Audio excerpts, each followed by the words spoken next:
This is Transit Unplugged. I'm Paul Comfort. Welcome to the second part of our series from Kansas City. Last week, we interviewed the KCATA CEO, or the Kansas City Area Transportation Authority, Chief Executive Officer, Frank White III. He told us all about the Transit Authority. Today, we speak with Tom Gerend, who is Executive Director of the KC Streetcar. It's a separate organization, but they run in concert with the Transit Authority, and their routes do intersect at a number of places. The KC Streetcar is a great streetcar program that is in the middle of a major expansion, and Tom tells us all about it.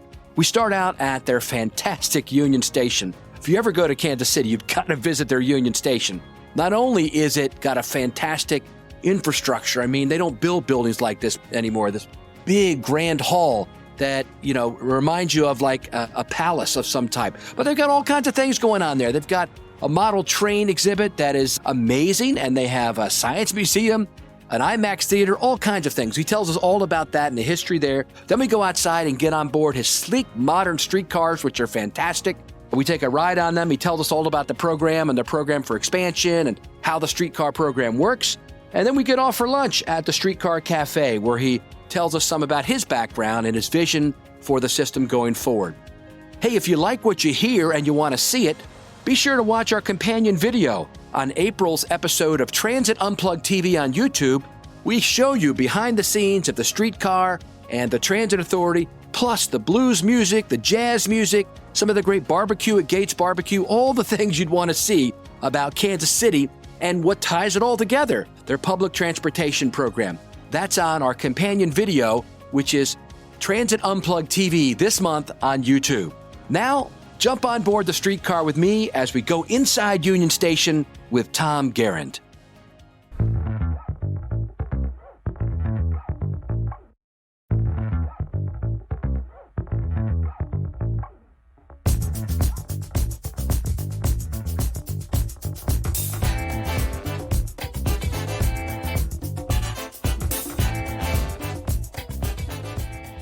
All right, I'm with Tom Gerend, who is Executive Director of the Kansas City Streetcar. And Tom, we are in your fantastic Union Station. This place is amazing, isn't it? It's beautiful. Tell me about it. Well, this building is over 100 years old. Obviously, it was formed, really our third train station in Kansas City. The two others were destroyed by fire and flood. Oh, wow. The railroads came together over 100 years ago to form this amazing building.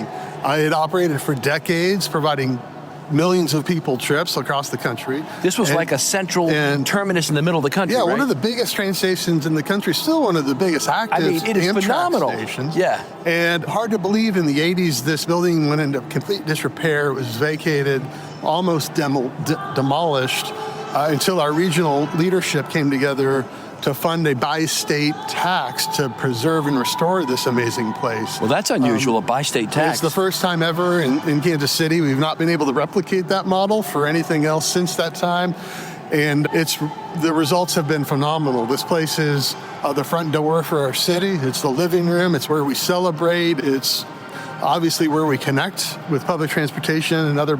your streetcars here, in right? our streetcar. Yeah. Now we're just walking in this, what's this called, the Grand Hall? This is the Grand Hall of Union Station. Yeah, this was the former waiting room for passengers who would be traveling across the country on dozens of rail lines that fed this station 100 years ago. And for our listeners, it's a long Grand Hall. Picture something like, what is it, a football field long, something like that? Yeah, it's over and a there's football doors all the way down. Each of these doors, Tom, you were telling me that would be your train to go to. That would access that would access the platform underneath the station. Okay. We have dozens of platforms under the station, so we could boarding dozens of trains at a time right underneath the station.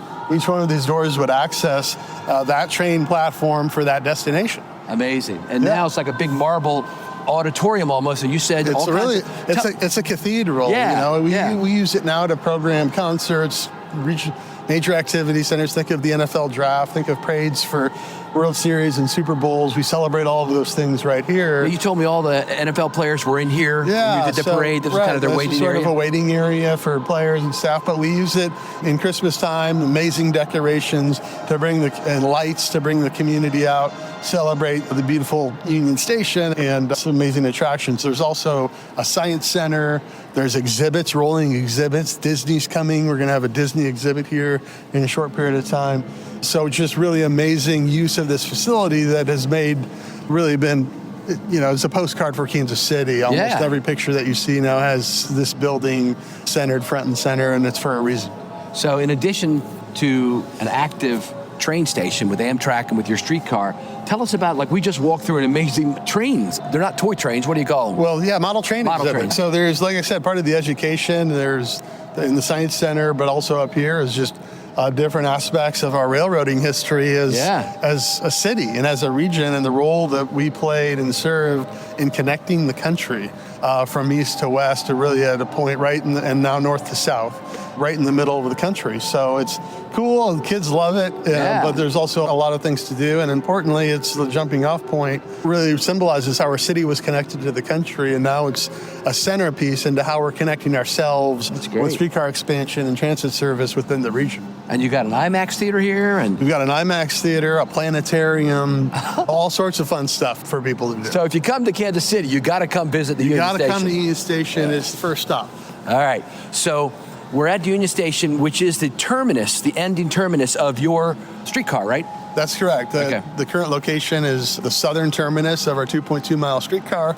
It's also going to be the jumping off point for our 3.5-mile extension south to the University of Missouri, Kansas City and the Country Club Plaza. Is that what you just had a groundbreaking on? No, that's a different project. Okay, tell me about that. That's the northern extension, which is really taking off from the River Market on the north end down to Berkeley Riverfront Park. And amazing things that are happening there with a new women's soccer stadium, thousands of new residential developments activating along our riverfront. We had turned our backs to the river for a long time. We're here at the station talking about the impacts of railroads. We're also right on the Missouri River.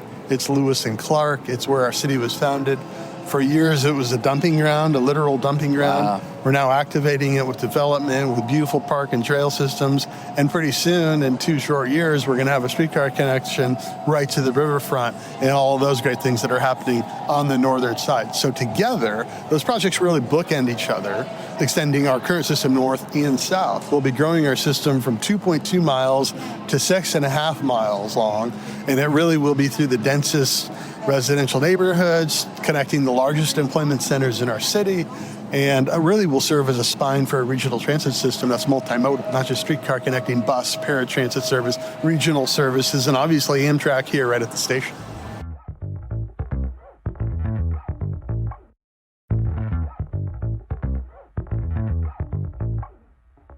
All right, Tom, we're outside the amazing Union Station, and you've got some construction going on right out here. What's happening? Yes, we do. So we're at our southern terminus of the downtown starter line, and we're looking south at our Main Street extension project. We're getting ready to actually construct a crossover here in the middle of the intersection. This will be where the 3.5-mile southern extension connects with our existing 2.2-mile project over the course of the next number of months. So this is where we're marching south, and this is right where that connection of the new and the old will be happening, right here in front of Union Station. All right, and so this is where your construction is going on. What's all the rail that's already there? So this is old streetcar rail that we're pulling out of the ground as we're building new. The 3.5-mile southern extension is connecting to the old, and the symbolism really is not lost on anybody. The construction guys in particular, our city was built around streetcar system. We had over 300 miles of streetcars connecting development, leading development. Our city was really built around transportation and transit and streetcar infrastructure. And so the fact that we're pulling out infrastructure that's 100 plus years old, laying new infrastructure that's going to be here for decades and generations to come, reconnecting ourselves in that very same way with the same kind of power is, again, not lost on anybody who's been involved. Really a symbolic and meaningful physical reconnection for our city, and is happening right here in front of Union Station.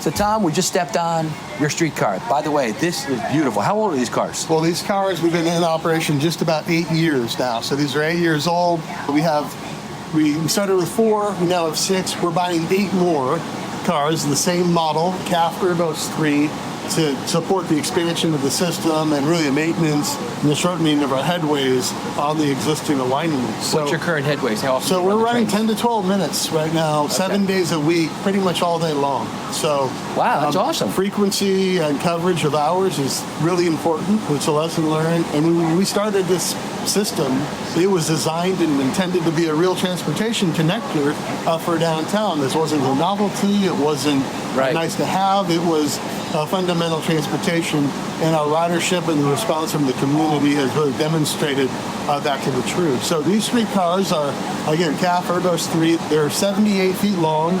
They can hold about 220 people. AW3 are fully loaded, and running every 10 minutes, we can carry a lot of people downtown. We're averaging over 5,000 passenger trips a day right now, post-COVID, and continuing to grow year over year. So some days down here, depending on what's happening downtown, we're carrying 15 or 18,000 trips in a single day on a 2-mile system. So you can see why we needed more than 4 cars when we started. We didn't have sufficient capacity, and now we're extending the route in both directions. What's unique about these cars is they're 100% low floor. I see that. So we're at level. So we have level boarding at the platform. So roll on, roll off with wheelchairs, bikes, and strollers, and no steps on board the car. It's really one of the only cars in North America that's 100% low floor. We're seeing a lot of this technology in terms of the vehicle platforms in Europe move to all low floor vehicles. We've been a little bit slower to adapt in the United States, and we're seeing the benefits, the accessibility benefits of this model and this design of car. And so we're all in on growing this fleet. We love not just the accessibility, but we have 4 doors on each side of the car. So you'll notice some of our platforms are outside, some are center boarding. So we have 4 doors on both sides of the car. And it creates for great accessibility and great utilization of our space inside the car. So many of the streetcars in the space are a little bit shorter. Many of them only have doors in the middle because they have steps on the end. And in those cases, those work too, but you don't have the same kind of capacity to get large numbers of people on and off quickly like we have here with our configuration. We recently interviewed Congressman Earl Blumenauer, who talked about streetcars in Portland. Is the streetcar movement, is it a movement? Could I call it that? Well, I think so. I think you've seen systems pick up the lessons learned from Portland, the importance of streetcars, the role they can serve in the broader transportation framework. It's not the solution for every transit problem. You know, we're the first to say it works very well for what we were trying to accomplish downtown with connectivity, mobility, economic development. It's not the mode that you would take 30 miles on a commuter express trip, or a regional light rail line might serve, or commuter line might serve. But for urban core connections and activation and development, we've seen great benefits with this, and we're growing. Obviously, we're tripling the size. The other thing I would say is we're seeing more and more of a blurring of the lines. So what makes streetcars is they're street running. So we're running right now, getting ready to take off, running in the middle of Main Street with mixed traffic. Yes. But as we plan a Main Street extension, the vast majority of that alignment is going to be exclusive lane to transit only. We'll have access for some parking and for business access, so it's not fully dedicated like you would see a light rail line, but it's a majority exclusive guideway. And so some of the operational characteristics are starting to move more towards light rail in many instances. As we think about how do we spread the reach of the system, how do we go faster, how do we move more people, and a lot of that isn't just vehicle technology, it's the operating environment. What are we doing in the street? What are we doing with single priority, with shared lanes or dedicated lanes? And how we're managing the system in the public right-of-way is a big part of it. Now, I noticed when I came on, I didn't have to pay anything. What's the deal with that? Right. So we are a no-fare system. We've been no-fare since we opened in 2016. And we're really, one of the reasons we can do that is we're funded through a revenue capture district, a transportation development district. And so we're really fortunate. We have a long-term dedicated revenue stream. These businesses right outside the windows here are paying a property tax and a sales tax on their properties and on their transactions. That funds some of our capital costs, but also 100% of our operations and maintenance. Wow. And so what does that mean from a fare standpoint? Yeah. It means the more people we push to those businesses, the more those people buy from those businesses. And guess what? The more we collect from sales tax from those transactions. It's win-win. So it really is this symbiotic relationship where we remove the barrier to use. We push people to the system. They go to businesses to support local businesses. And we collect revenue on the back end. I like to call it an indirect fare on the economic activity we're stimulating. So we're charging a fare, but we're charging it through the sale of goods at local businesses, and that's great for small business. Yeah. And it's great for us to make it really easy to ride. We think the fare policy, in our case, because our route is relatively short, right, the elasticity of the utilization and ridership is great. So if we were to charge a fare, we might lose 30 to 40% of our ridership because our trips are short. People have choices. Yeah. And by allowing people the easy ability to hop on and hop off, guess what? They take more trips. They stay on longer. They explore downtown. Less cars. And one of the things that's great about this system is it connects 4 independent districts that were all like Union Station. We're here in the crossroads, but we're going to the downtown loop and then the city market. All of those were divided from the other by some sort of physical barrier, an interstate, a railroad track. They were independent, authentic, very interesting districts in their own right, but we'd be able to unify downtown by connecting those districts together. So Union Station is connected to downtown, the Crossroads Art District is connected, and the city market. So all of these things that are authentically Kansas City are now part of a unified experience that people can explore and enjoy.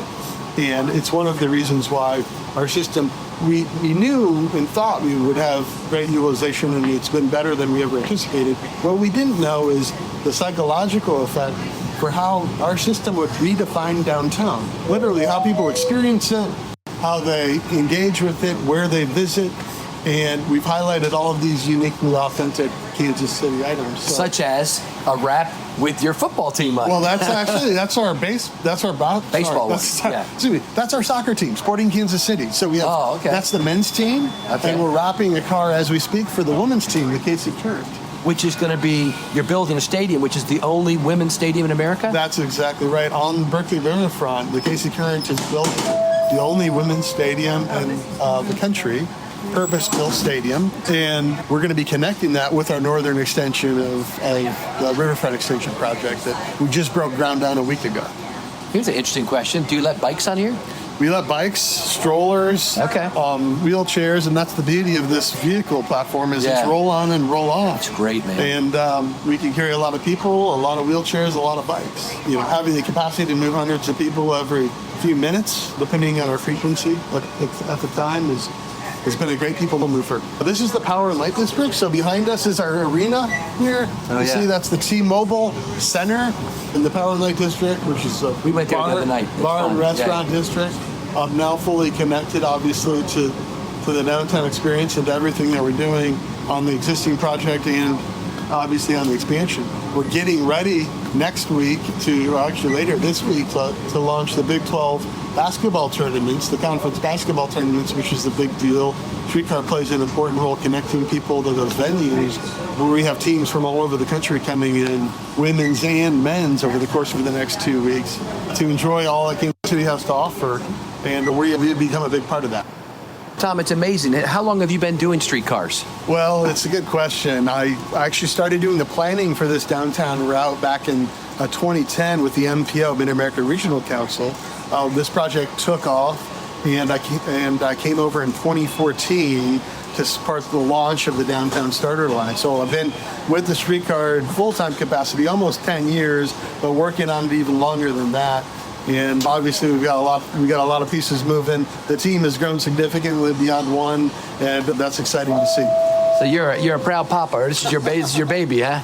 It is a little bit. Yeah. It is. There's a lot of people, as you know, these things only happen if everybody's rowing in the same direction, and it takes a village. So the KCATA, friend Frank White III over there has been instrumental partners. The city of Kansas City, Missouri has been partners.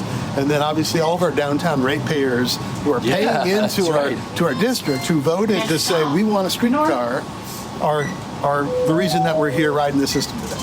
Now, is the streetcar entirely in Missouri? It is. Yeah, right now It's all exclusively in Kansas City, Missouri, south of the river. We have studies looking north that would conceivably connect into the city of North Kansas City. We also have east-west studies that we're looking at, partnership with the HCA, that would conceivably look at connecting with KU Med Complex in Kansas across the state line. So obviously regional travel patterns don't stop at the city line, the state line, or the county line, and so connecting to regional certain opportunities is key.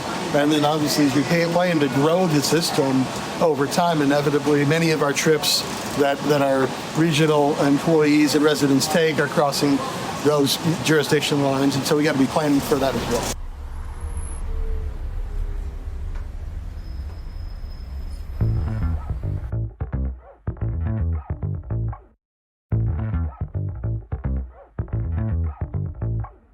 All right, Tom, we just stepped off. Beautiful streetcar, man. I got to tell you, it's state of the art, beautiful. And I noticed you have catenary wires above. Is the whole thing electric that way, like powered like that? The whole thing is powered overhead with overhead catenary and OCS, car pantograph. We looked at some options, when we started 10 years ago. Technology on the battery side was still evolving, and it wasn't to the point where we had enough confidence in it. We really haven't had any issues, and frankly, the reliability, we've got a pretty hilly system. People don't think of Kansas City necessarily as hilly. It's hilly, so we've got a lot of grades. We also have cold temperatures, below zero and over 100 degrees. So the HVACs, heating, cooling, we put a lot of demands on these cars and carrying a lot of heavy loads with a lot of passengers. So the overhead power has really, frankly, served us well from a reliability standpoint. And I think as we're forecasting out life cycle costs of these vehicles, we do have some battery capacity there for certain circumstances, for short distances, but they aren't off-wire capable, so to speak. But that saves us significantly in terms of life cycle costs on battery replacements and maintenance over time. So they've worked well for us. And how did it work getting your power company to give you all this power? Well, we're paying for it. Yeah, so, that's right. Do they have enough capacity, or they have to build new generators? We had four substations on the downtown alignment, and we had to do some work to upgrade their networks, obviously, to feed those with the appropriate level of power and reliability. We wanted to make sure, obviously, if we need it to move, we got to have it all the time. And so they've been a great partner. And again, we're a big user of theirs now. And you're a top 10 customer. We're a big customer. We're buying a lot of power. Yeah, better that than diesel fuel.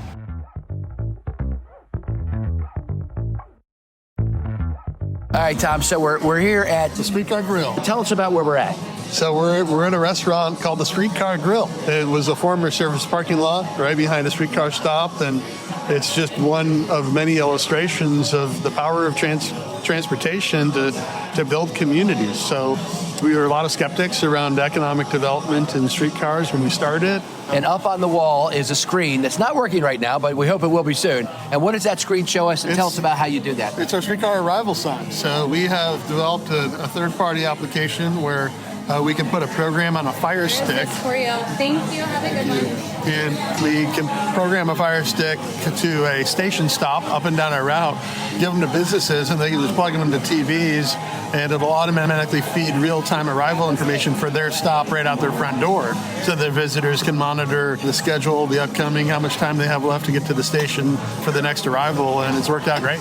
And, we've got a restaurant on a former service parking lot that's doing pretty well. Yeah, that tells the story, huh? I think it tells the story, but it's all about bringing people and jobs back downtown. It's a big part of why we chose streetcar as the mode for solving this transportation problem.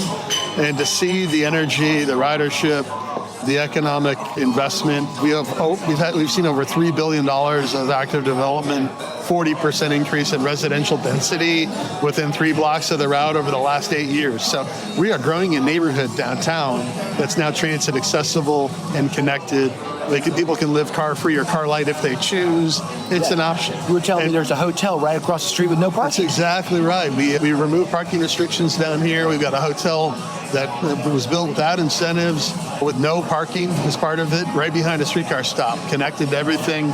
People can come in, They can Uber from the airport, come on down, whatever. I don't need a car to pretty much do anything down here. You're fully connected. It's part of their pitch now and their competitive advantage of having that location right on our route. So it's been the transformation, and it's one of the compelling reasons why the community has embraced growing it. There's a lot of skepticism and fear.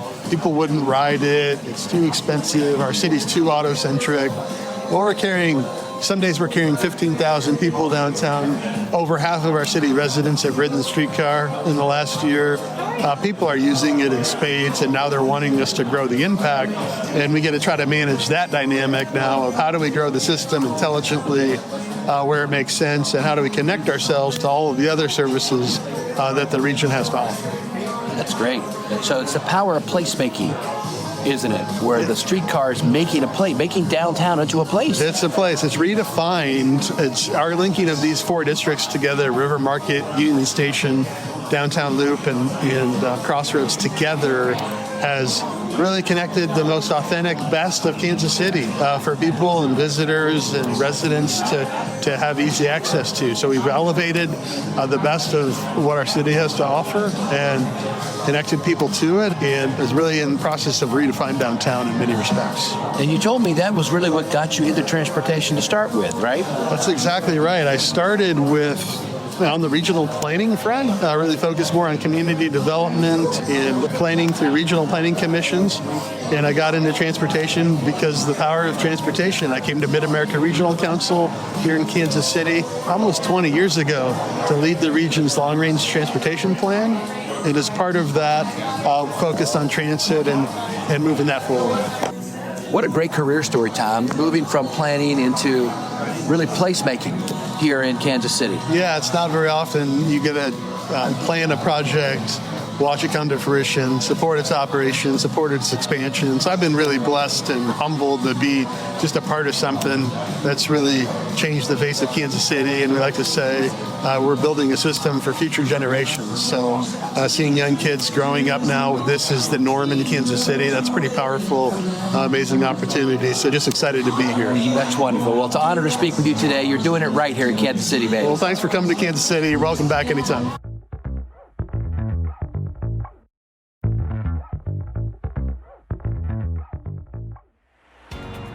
Hi, this is Tris Hussey, editor of the Transit Unplugged podcast, and thank you for listening to this episode of Transit Unplugged with our guest, Tom Gerend of KC Streetcar. Now, coming up next week on the show, we have something a little different.